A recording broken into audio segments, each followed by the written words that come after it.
Hey, so hello and welcome back to the channel. And today we're gonna be making this little guy. This might look like the warrior armor, but this is actually the V2. You might think. Well, it's not. This is the V2. This is not. This is the V2 revised, where the V2 has these weird pleat stuff and the really down arm. This one has a proportionally accurate arm. That's basically it. Now, I do have the crease pattern. This might be a good time to say that I am filming upside down due to the place that I'm filming, the angle. But if you can't see it, there's one side. There's the other side. And I'll basically just be going by the crease pattern. It's a 1 foot square American craft, and yes, American craft, because there is a difference. But, that's just the paper I'll be using. You can use a different paper. It's not really, don't really care, but it's a 24 by 24 grid. And, you're gonna want to start on the side with the mountain fold at the edge.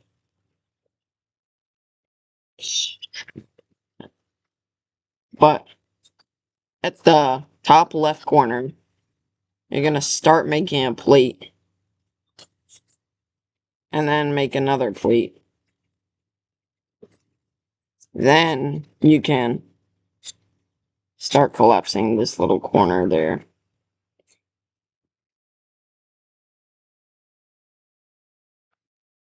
Now on the other side, start collapsing the corner.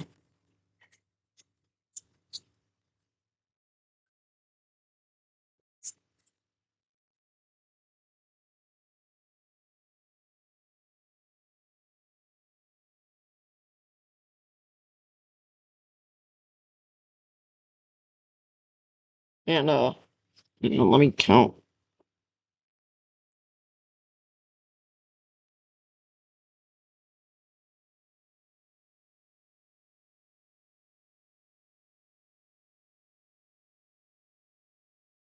Okay. From this point here, you're gonna do, well, this point here, 2 units away from the edge. You're gonna count 8 units over, which is 1, 2, 3, 4, 5, 6, 7, 8. And then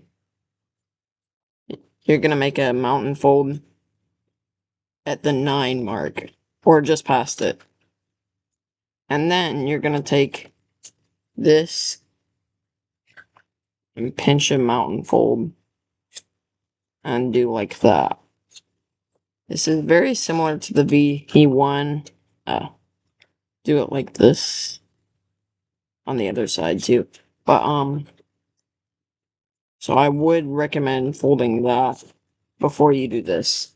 Now make a water bomb-like structure with, more pinched mountain folds. And pinch this middle strip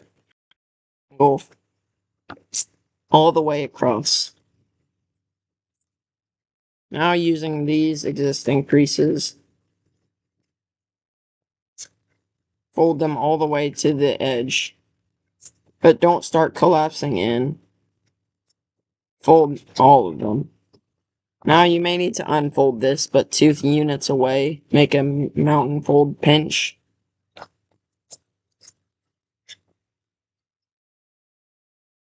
And then make a kind of rabbit ear structure. Now do the exact same thing on the other side. Eating that other crease there. And making a rabbit ear kind of thing to make our first 1 unit flap.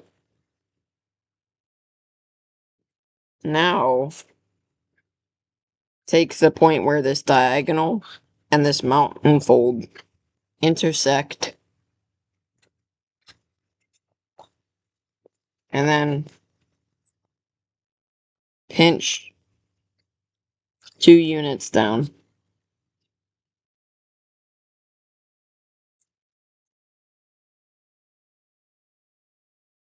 Now do the exact same rabbit ear thing on the next sequence of mountains and valleys.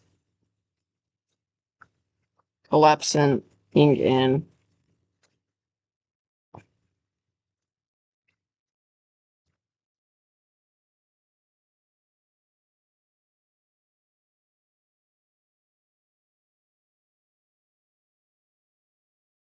But now you're going to basically do like that to create a 2-unit flap at the bottom.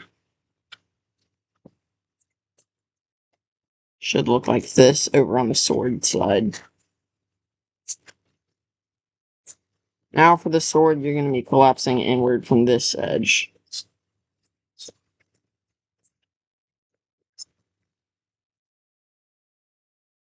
Now, take the next mountain fold as you would be doing if it were another rabbit ear structure. Then do one mountain fold over, so that's 2 units over. And make the rabbit ear structure in the middle of that, making a 2-unit flap.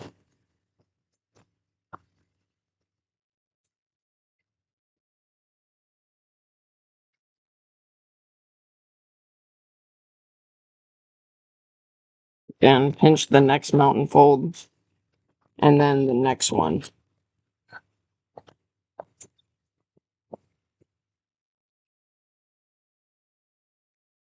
This will make a 2-unit flap right there. Now if you open it up, this section should be 4 units wide. I mean long.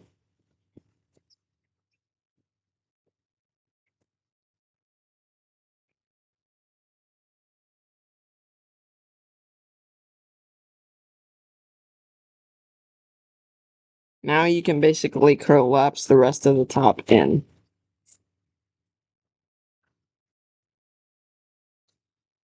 Shouldn't be that difficult, the same structure. Relatively the same structure on both sides. Now to pre-crease the legs. Take the legs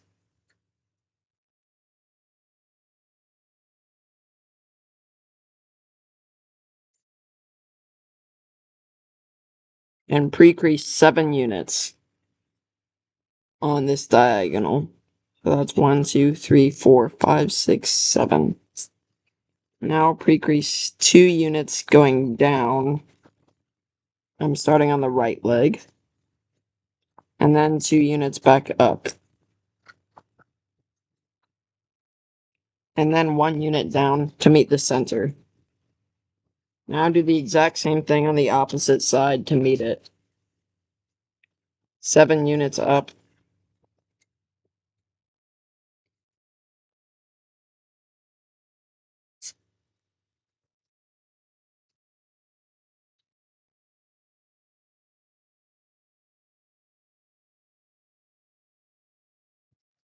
Sorry, I just.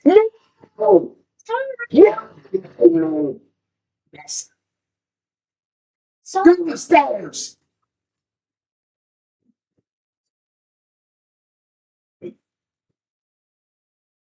And then pre-crease this. And to meet the others.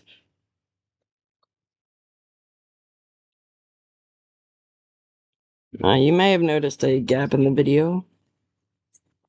I have edited that out. Kind of gap in the action. But now, holding along the pre-creases, there's only the diagonal pre-creases at the bottom few areas, so just collapse in there.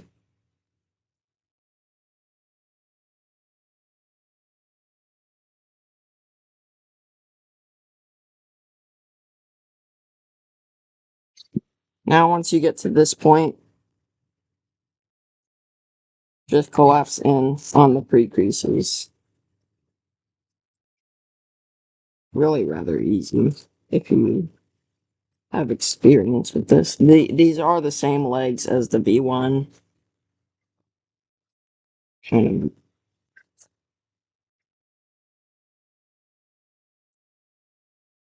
like the only thing that's different is the sword.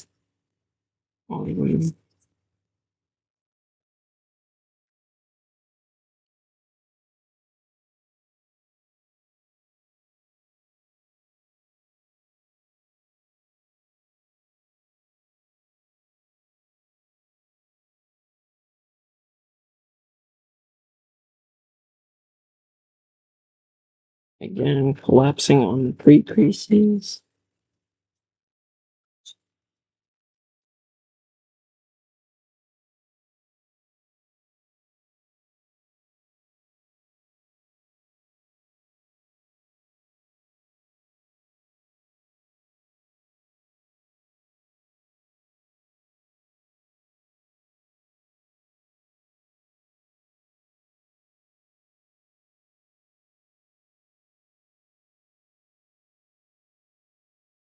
Now in this video, once you've collapsed this in,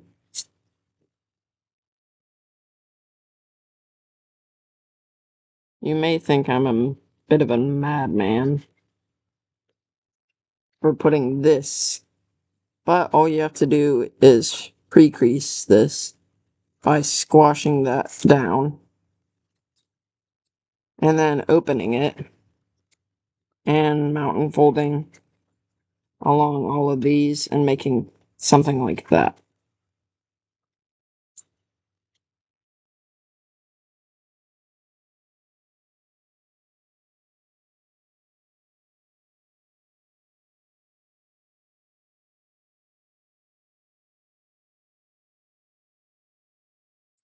And then once you collapse it, it should look like this.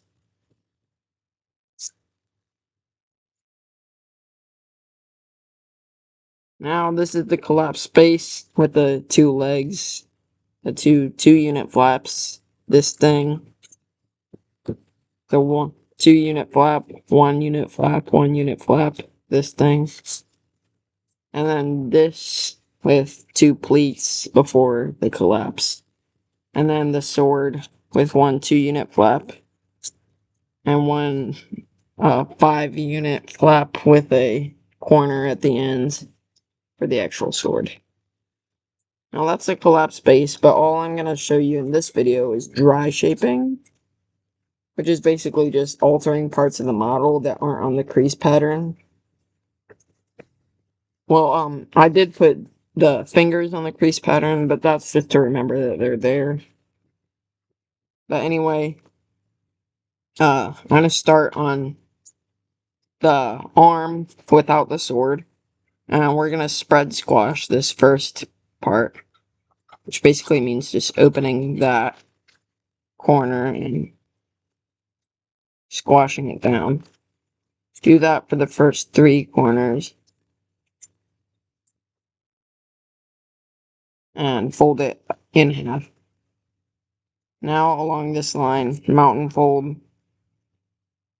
And then do the same from this point to that other edge.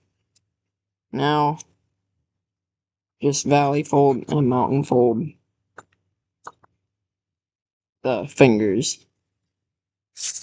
There's the pattern, if you're not sure.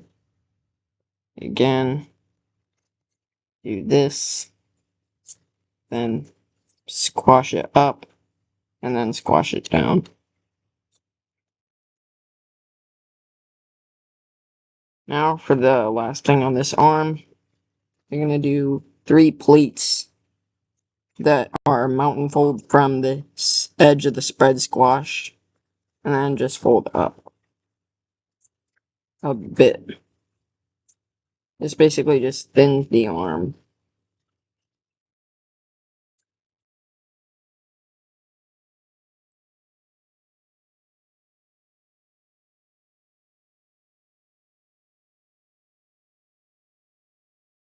And now in shaping, you can use these to kind of like curve the arm by pulling them out at an angle.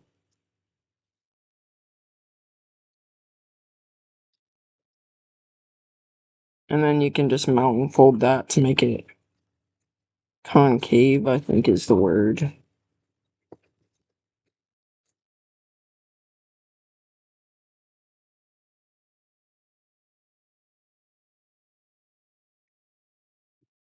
So that makes a pleated arm with the 3 fingers. Now for the sword arm, all we're going to do shaping wise is just spread squash that edge to thin the sword tip. And then you can mount and fold this arm during shaping. Now fold this 2-unit flap down. And from this point to this point, fold over. It's okay if this is not the best fold. And then bring out the edge and squash it. Now do that same thing on the other side.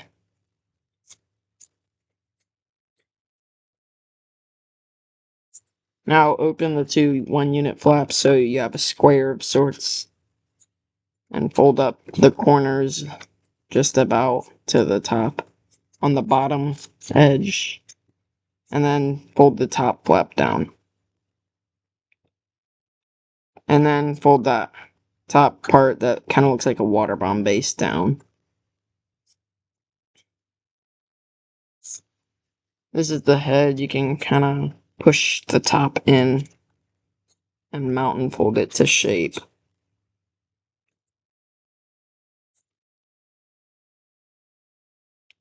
And then for the legs, you're gonna take these 2-unit flaps and squash them. Just pull them up and squash them. And for the chest, you can add pleats here to make the chest more like detailed, but I'd opt out of that. And now for the legs, which is arguably the hardest part. Now take this top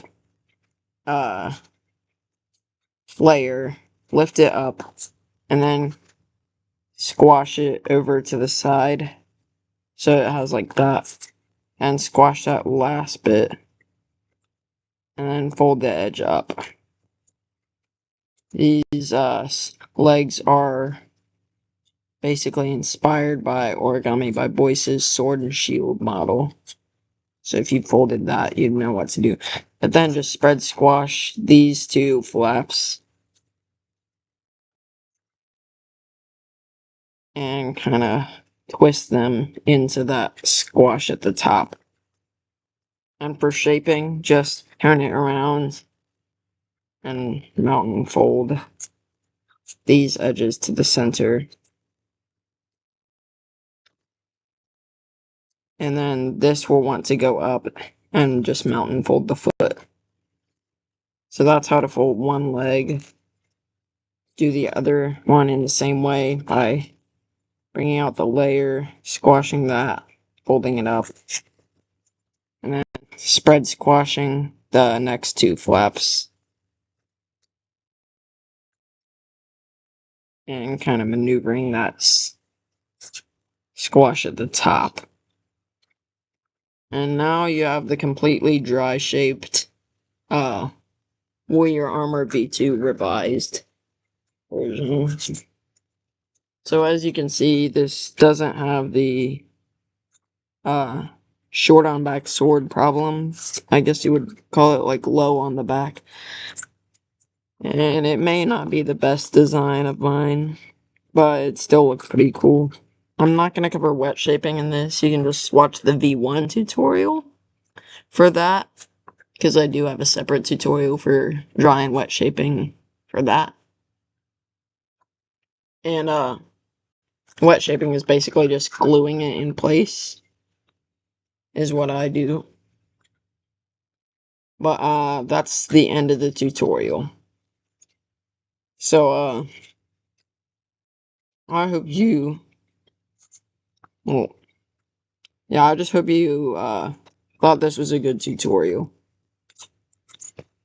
Anyway, bye, and thanks, and have fun folding.